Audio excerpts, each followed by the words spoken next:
नमस्कार, मैं हूं विकास सुगीजा और आप देख रहे हैं अब तक टाइम। दोस्तों, आपको बता दें, फेडरेशन ऑफ प्राइवेट स्कूल जो ये संस्था है, आज अपनी कुछ मांगों को लेकर पत्रकारों से बातचीत करना चाहती है। प्रदेश के अध्यक्ष यहां पहुंचे हैं और सीधा सीधा सरकार पर निशाना कसा जा रहा है कि जो प्राइवेट स्कूल हैं, छोटे स्कूल हैं, उनको अस्थायी मान्यता सैंक्शन पास नहीं किया गया, जिससे बच्चों का भविष्य अधर में लटक जाएगा। अगर सीधी बात करें, धंधा है तो बड़ा बंदा है, आखिर क्यों? बहुत से सवाल हैं जिनका जवाब प्रेस कॉन्फ्रेंस में लेने का प्रयास करेंगे। और आप देख सकते हैं यहाँ पर तो सब लोग यहाँ पहुंचे हुए हैं और ये प्रेस कॉन्फ्रेंस चल रही है और सीधी बात कराने की कोशिश करेंगे। चलिए ले चलते हैं सीधा प्रेस कॉन्फ्रेंस में। शिद्दत से प्राइवेट स्कूलों के मुद्दों को आप उठाते रहे हैं, तो मैं निवेदन करूंगा आदरणीय कुलभूषण शर्मा जी से, आप आज का विषय विस्तार से रखेंगे। धन्यवाद। धन्यवाद सुशील जी। सबसे पहले मैं स्वागत करूंगा सभी हमारे इलेक्ट्रॉनिक मीडिया, प्रिंट मीडिया और छायाकार बंधुओं को और पत्रकार बंधुओं का कि उन्होंने अपना बहुमूल्य समय दिया ताकि हम अपनी आवाज़ आपके माध्यम से माननीय मुख्यमंत्री जी को, जिनका यहाँ निवास स्थान भी है, जो यहाँ से लोकल विधायक भी हैं, तो यहाँ आवाज़ पहुँचाने के लिए आपके माध्यम से हम पहुँचे हैं और आप यहाँ आए। आपका बहुत बहुत धन्यवाद। हमारे वरिष्ठ नेता सुशील जी ने और हमारे दूसरे साथी रमेश जी ने आपको भूमिका बताई। मेरे साथ वरुण जैन जी, महासचिव और कार्यकारिणी सदस्य विद्यमान साहब भी हैं, तो इन्होंने स्कूलों की भूमिका बताई। तो मैं अब आपको एक बात बताना चाहूँगा कि ये जिनके हम लीडर हैं, बजट स्कूल या छोटे छोटे स्कूल जिनको हम बजट स्कूल्स कहते हैं, इनका उदय कैसे हुआ? 1970 के दशक में जो है प्राइवेट स्कूलों का जो शेयर था, ये 3.4% इनरोलमेंट जो है प्राइवेट स्कूलों की हुआ करती थी, लेकिन शिक्षा में सरकार की भी इतनी इनरोलमेंट नहीं थी। तो संविधान में ये कहा गया है कि शिक्षा, कोई भी कार्य अगर सरकार उसको पूर्ण ना कर पा रही हो तो हर नागरिक का फर्ज बनता है कि वो उसमें अपनी ड्यूटी निभाते हुए, उनकी ड्यूटीज़ है वो भी बीच में आए और कंधे से कंधा मिलाकर उस काम को करें। तो प्राइवेट स्कूलों ने 1970 के दशक से काम करना शुरू किया और 3.4% से 50% से ज़्यादा की संख्या 2021 में हरियाणा में दर्ज की गई कि लोगों ने, जैसे सुशील जी ने बताया, कि हम पे विश्वास किया और 50% से ज़्यादा संख्या के लोगों ने प्राइवेट स्कूलों में और बजट स्कूल मिलाकर दाखिला लिया। और बजट स्कूल वो स्कूल हैं जो सरकार एक बच्चे पर सरकारी स्कूल पे जो खर्च करती है, जैसे 6,000 रुपये प्रति माह सरकारी स्कूलों में एक बच्चे पे खर्च आता है। हम सोचते हैं सरकारी स्कूल फ्री है, फ्री नहीं है। 6,000 से 8,000 रुपया प्रति माह जो है खर्च एक बच्चे पर सरकारी स्कूल पे पड़ता है। और बजट स्कूल जो हैं, 45% बजट स्कूल हिंदुस्तान के, उसमें हरियाणा भी शामिल है, 500 रुपये से कम फीस पर बच्चों को पढ़ा रहे हैं। यदि 12वां हिस्सा या 18वां हिस्सा जितना सरकार खर्च करती है, उससे 12वें 18वें हिस्से पर बजट स्कूल जो है वो शिक्षा दे रहे हैं बच्चों को। 1,000 रुपये से कम फीस पर जो है 70% स्कूल, ये सेंटर स्क्वायर फाउंडेशन की रिसर्च और डाटा मैं आपको शेयर कर रहा हूँ, यानी इतने कम पर हम देश के बच्चों को, प्रदेश के बच्चों को शिक्षित करने का काम कर रहे थे। आज़ादी को आज 75 वर्ष हो गए। 75 वर्ष में कई नियम आए। पहले एजुकेशन कोड था, लेकिन हरियाणा में जो है 2003 में शिक्षा नियमावली 2003 आई। पहले एजुकेशन कोड के तहत जो है स्कूल चलते थे, जिनकी ये समस्या है, क्योंकि उस समय कोई ऐसे मानक नहीं थे, ना भूमि के थे, ना कमरों के थे, तो सरकारी स्कूल भी उसी के अनुसार चलते थे और प्राइवेट स्कूल भी उसी के अनुसार चलते थे।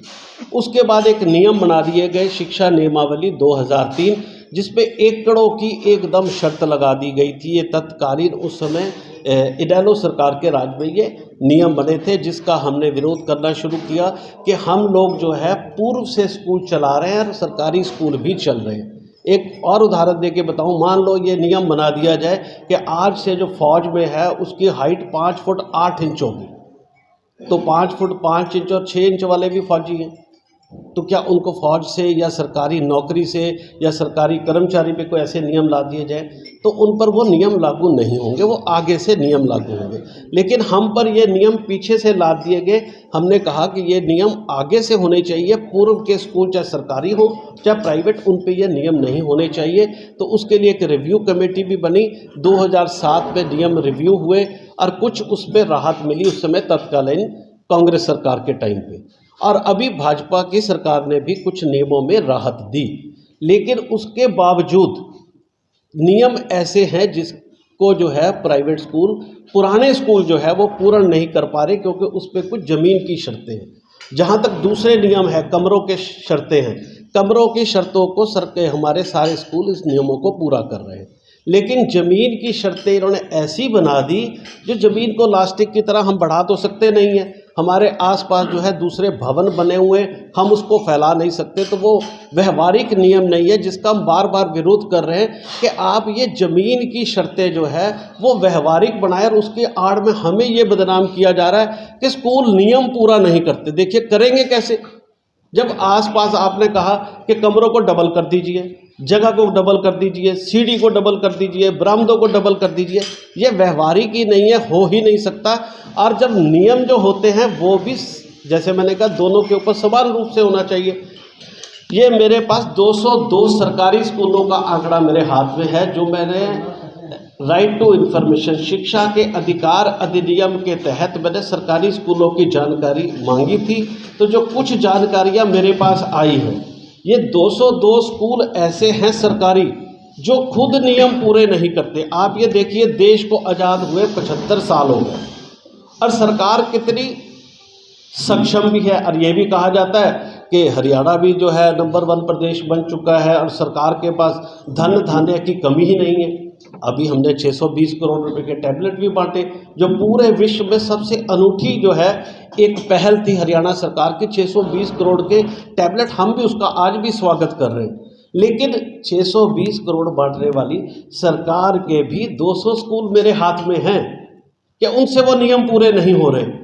और 75 साल सरकार को आज़ाद हुए हो चुके हैं, और हमारे लिए जो नियम बने हैं वो 2007 में बने हैं। अब हमसे अपेक्षा की जाए छोटे छोटे स्कूलों से, गरीब स्कूलों से जो 500 रुपये फीस लेते हैं, 1000 रुपये फीस लेते हैं, कि आप इन नियमों को पूरा कर दें, अन्यथा ये कहा जाता है ये स्कूल नियम पूरा नहीं करते। कभी सरकार ने ये कहा है कि ये सरकारी स्कूल भी नियम नहीं पूरा करते, हम इनको भी बंद करेंगे? ये 202 स्कूलों का मेरे पास आंकड़ा है, जो शिक्षा के अधिकार अधिनियम के तहत या सूचना के अधिकार अधिनियम के तहत मेरे पास है। और हो सकता है ये हजारों में आंकड़ा जाए। तो सिर्फ इन स्कूलों को बदनाम करके कि दूसरे स्कूलों में एनरोलमेंट आ जाए, ये एक तरीका जो है सही तरीका नहीं है। नियमों को अगर आपको लागू करना है तो बिना भेदभाव के एक समान रूप से जो है वो लागू होने चाहिए। और ये स्कूल भी जो है 30-30 साल से जो है शिक्षा के कार्य को कर रहे हैं, इनको भी समय मिलना चाहिए। ये नहीं कि इनके काम को भूल कर जो है इनको अब ये कहा जाए कि ये गलत स्कूल है, इस तरह की उनको परिभाषा दी जाए। जब हम जाते हैं, देखिए आपसे तो नियम भी पूरे नहीं हो रहे, आपको इतने साल दे दिए, तो भाई 75 साल तो आपको भी मिले हैं ना। कभी किसी अधिकारी ने ये कहा है कि 75 साल से हमारे स्कूलों में नियम पूरे नहीं हुए?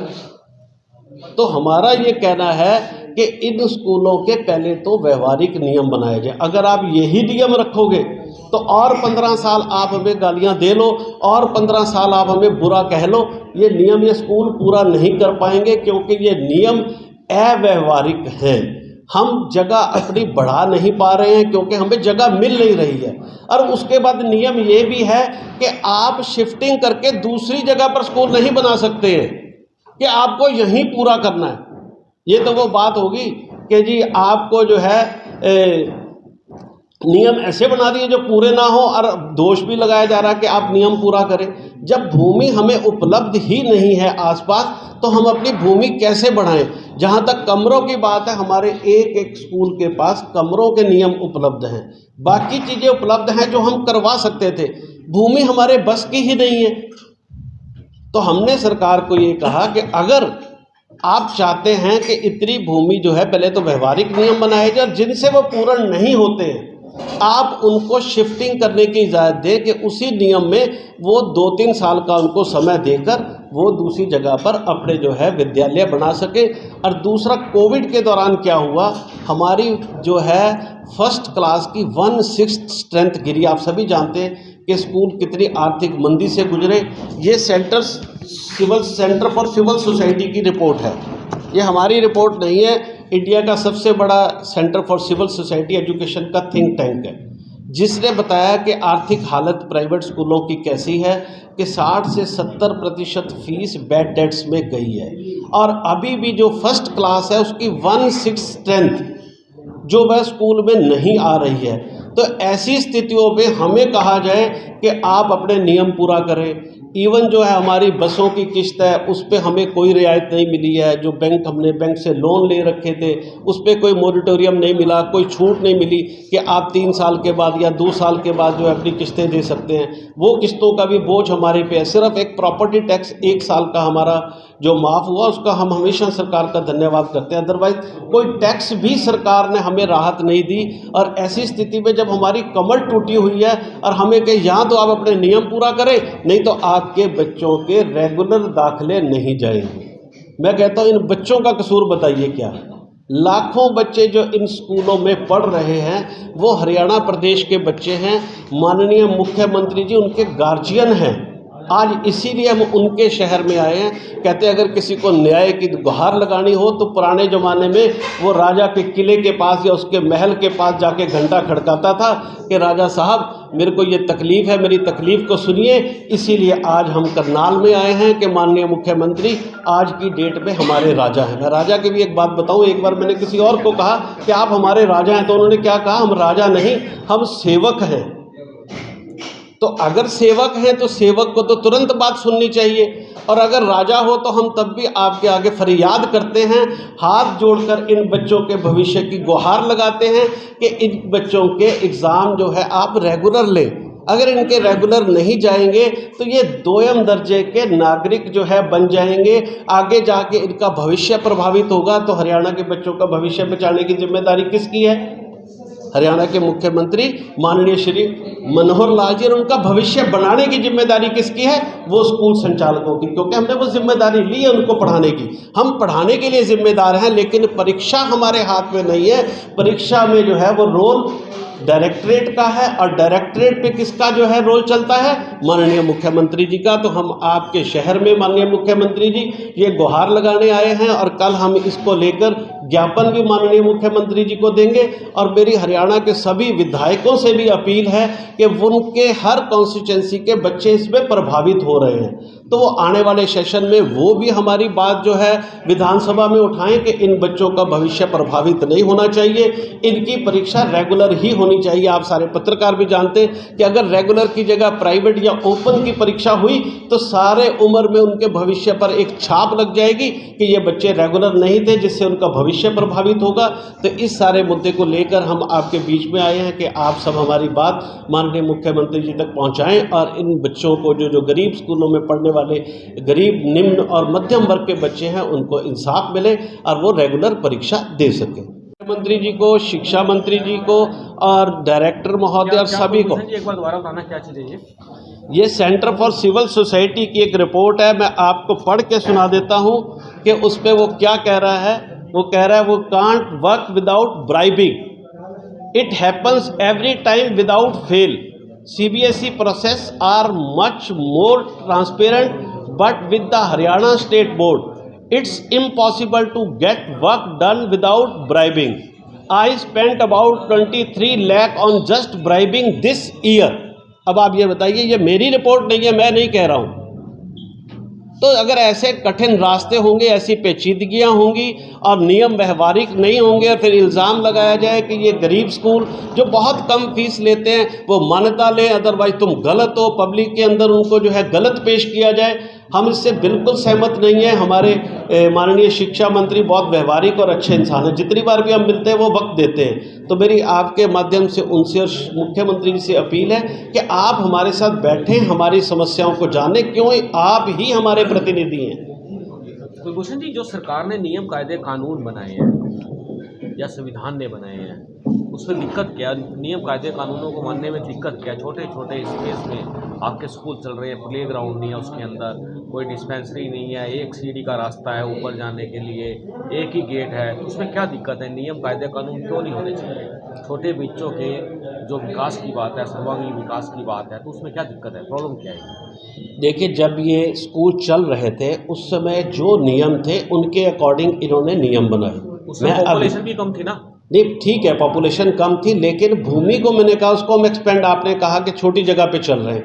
उस समय सरकारों ने अस्थाई मान्यता दी इन्हीं को, सरकार ने स्थायी मान्यता दी और इन्हीं पर से दी ना जी। नहीं तो, लेकिन अब स्कूल तो हम शिफ्ट कर ही नहीं सकते, नियमों में प्रावधान कर देना कि स्कूल को शिफ्ट कर सकते हैं, उसमें समय दें। अगर आपको नई और अच्छी बिल्डिंग चाहिए तो आप उसके लिए जो है पैसे का प्रावधान भी करवाएं, उनको समय का समुचित समय भी दें और उनके नियम भी उस अनुसार बनाएं कि वो शिफ्ट कर सकें। शिफ्टिंग में ये नियम बना दिया गया कि अगर आपके 500 गज में किसी स्कूल को मान्यता मिली हुई है, अगर आपको शिफ्ट होना है तो आपको एकड़ों में शिफ्ट होगा। तो एकड़ों में जब वो शिफ्ट होना चाहिए, उसके पास इतना धन ही नहीं है, वो पहले ही फीस बहुत कम ले रहा है ना। वो सरकार ने कहा है ना आपको कि आपको स्पेस जो है उसको बढ़ाना पड़ेगा। सरकार के कायदे कानून पे यदि आप आएंगे तो आपको एप्लीकेशन मिलेगा, तो लेकिन आप कहते हो धन नहीं है, अब धन भी सरकार दे आपको। ये दोनों। अब मैं आपको एक नियम और बताता हूँ। आपने ICSE स्कूल सुना होगा, इंडिया का सबसे पुराना बोर्ड और सबसे महंगे और अच्छे स्कूल ICSE बोर्ड में, वो 2400 गज में सीनियर सेकेंडरी की मान्यता देते हैं। और हरियाणा बोर्ड जो 500 से 1000 रुपये फीस लेता है, उसके लिए 2 एकड़ के नियम बना दिए गए थे। अव्यवहारिक अगर नियम बना दिए जाएंगे तो वो संभव नहीं है। और अगर एकड़ों में स्कूल बनेगा तो 500-700 में जो मैं कह रहा हूँ 70% स्कूल 1000 रुपये से कम फीस पर बच्चे पढ़ रहे हैं, फिर 2500-3000 हज़ार रुपये से कम फीस का कोई भी स्कूल नहीं होगा। तो आप ये बताइए कि हिंदुस्तान की क्या इतनी पर कैपिटा इनकम है कि वो 3000 रुपये की फ़ीस जो है वो स्कूलों को दे सके? फिर मेरी मांग है सरकार से कि सरकार जो मैं कह रहा हूँ DBT करे, जैसे सरकारी स्कूल पे 6 से 8 हज़ार रुपये एक बच्चे पे खर्च करती है, फिर देश के हर बच्चे को स्कूल में पढ़ने के लिए पैसा सरकार दे, DBT लागू करे और उसका जो एजुकेशन का टैक्स है, क्योंकि उनके माता पिता टैक्स देते हैं, फिर वो सारा पैसा, हमारी मांग है कि 3000 से लेके 4000 रुपये प्रति माह हर अभिभावक को दे, ताकि फिर वो ऐसे स्कूलों में पढ़ सके, तब ऐसे स्कूलों का निर्माण हो पाएगा। अगर आप अपने पैसों से स्कूल बनाएंगे, अगर जिस प्रकार के स्कूल की आप सवाल रख रहे हैं, वो कम से कम 5 से 10 करोड़ रुपए का स्कूल है। अगर कोई 10 करोड़ रुपए लगाएगा तो फिर वो 500,000 में नहीं पढ़ा पाएगा। और देश के बच्चों के और अभिभावकों की इतनी इनकम नहीं है कि वो इतना पैसा जो है शिक्षा पे खर्च कर सके। 500 और 1000 की पर मंथ की फीस आप कह रहे हैं, कितने स्कूल प्राइवेट ऐसे हैं जो इतनी फीस में बच्चों को पढ़ा रहे हैं? सर 500। मेरी बात सुनिए आप। दूसरा सवाल है कि स्कूल में तो पढ़ाते हैं, स्कूल के पढ़ाने के बाद बच्चों को कहते हैं ट्यूशन भी पढ़ो स्कूल में। ये क्या हुआ? जो बच्चा पूरे टाइम में स्कूल के टाइम में नहीं पढ़ पाया, वो ट्यूशन में 1 घंटे में 1.5 घंटे में क्या पढ़ेगा? देखिए, अगर कोई 2-4% रहे हैं, उन पे क्या अब कुछ देखो, आपकी यूनियन क्या करेगी? मैं आपको बताऊं, 2-4% स्कूल ऐसे करते होंगे। अगर मैं अभिभावकों से अपील करना चाहूँगा कि अपने बच्चों को ट्यूशन ना पढ़ाएं। सर ट्यूशन की फीस भी कम से कम 1000 प्लस। सर ट्यूशन अभिभावक भेजता है, ये ट्रेंड अभिभावकों ने शुरू किया है। उनको लगता है कि ट्यूशन पढ़ाकर बच्चा, उनको ट्यूशन पढ़ाने, हमने कभी ट्यूशन नहीं पढ़ी जिंदगी में, ना हमारे स्कूल के अड्डे बन चुके हैं। आपको मानना पड़ेगा, सरकार ने अपने स्कूल भी काफी बंद कर दिए हैं, जहां बच्चों की संख्या कम है, जहां सुविधा नहीं है, काफी बंद किए हैं। तो कुछ ना कुछ आपको सोचना पड़ेगा।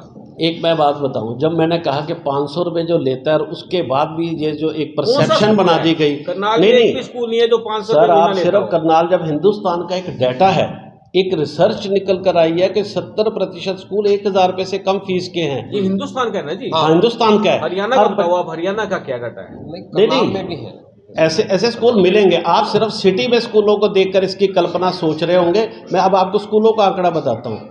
हिंदुस्तान के अंदर 11,000 सरकारी स्कूल है, 5 लाख प्राइवेट स्कूल है। ICSE के 4200 स्कूल हैं, CBSE के 24,000 स्कूल हैं। 24 और 8 28। IB स्कूल मिलाकर और बोर्डिंग स्कूल मिलाकर 30,000 स्कूल ये हैं जो CBSE, ICSE, IB बोर्ड और बोर्डिंग वाले हैं। अब 5 लाख में से 4,20,000 स्कूलों की बात मैं आपको बता रहा हूँ, और जो CBSE के भी 24,000 स्कूल हैं। मैं गारंटी से कहता हूँ कि 10,000 से ऊपर स्कूल ऐसे होंगे जो 1200, 1000, 1200-1500 रुपये प्रति माह से ऊपर फीस नहीं लेते हैं, जो गांव में चलते हैं। सर आप देखो ना फैसिलिटीज क्या देते हैं, आईसीआईसी वाले जिसकी बात कर रहे हैं आप, बोर्ड की बात कर रहे हैं, केवीएस की बात करते हैं, नवोदय विद्यालय की बात करते हैं, सैनिक स्कूल की बात करते हैं। उन बच्चों को वहाँ पर हर तरह की सुविधा मुहैया कराई जाती है, प्ले ग्राउंड दिया जाता है बच्चों को, और खुला ये वातावरण। केंद्रीय की मैं बता दूं, अब आपने केंद्रीय विद्यालय या इनकी सैनिक देखो, स्कूलों की ये बहुत बताइए, बढ़िया। ये स्कूल पता है किस कैटेगरी में आते हैं? स्पेसिफाइड स्कूल में काउंट होते हैं। ये ना प्राइवेट पे ना गवर्नमेंट में, इनकी अलग श्रेणी है, स्पेसिफाइड संगठन है ना ये, संगठन नहीं, स्पेसिफाइड स्कूल है और सरकार से एडेड हैं। अगर इसकी पर चाइल्ड कॉस्ट आप निकालेंगे, हमारे ही टैक्स से ये बच्चे पढ़ते हैं, 10 से 12 हज़ार रुपये प्रति माह इन पे एक बच्चे पे खर्च आता होगा। और आपके यहाँ पर कुंजपुरा में ही एक स्कूल, सैनिक स्कूल है, आप जाके देख लीजिएगा, जो इल्ज़ाम हम पे लगते हैं, वहाँ पर नाइट सूट भी स्कूल से दिए जाते होंगे कईयों में।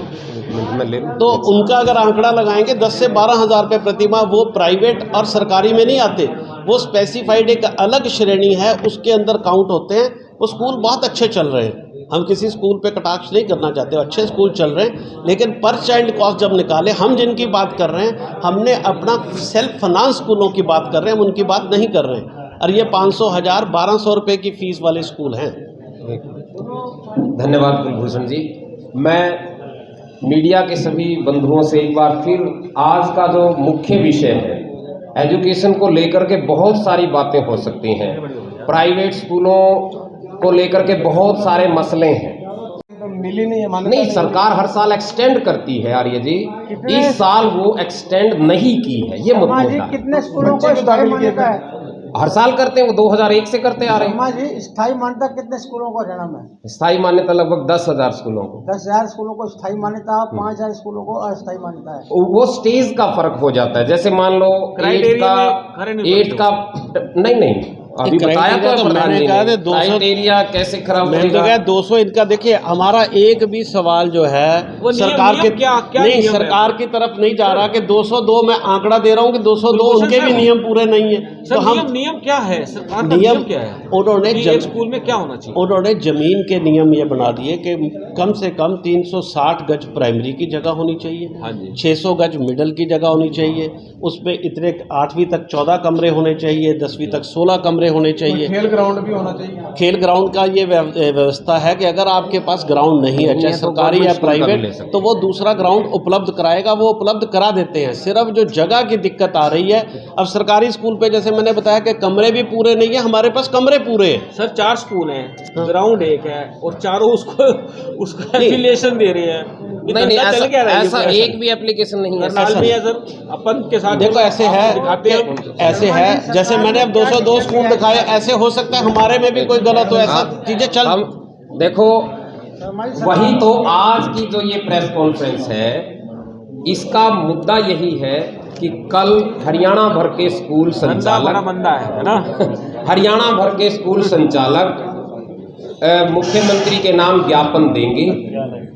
उन स्कूलों ने यदि कुछ गलत किया है तो टाइम से उनको इन्फॉर्म करना।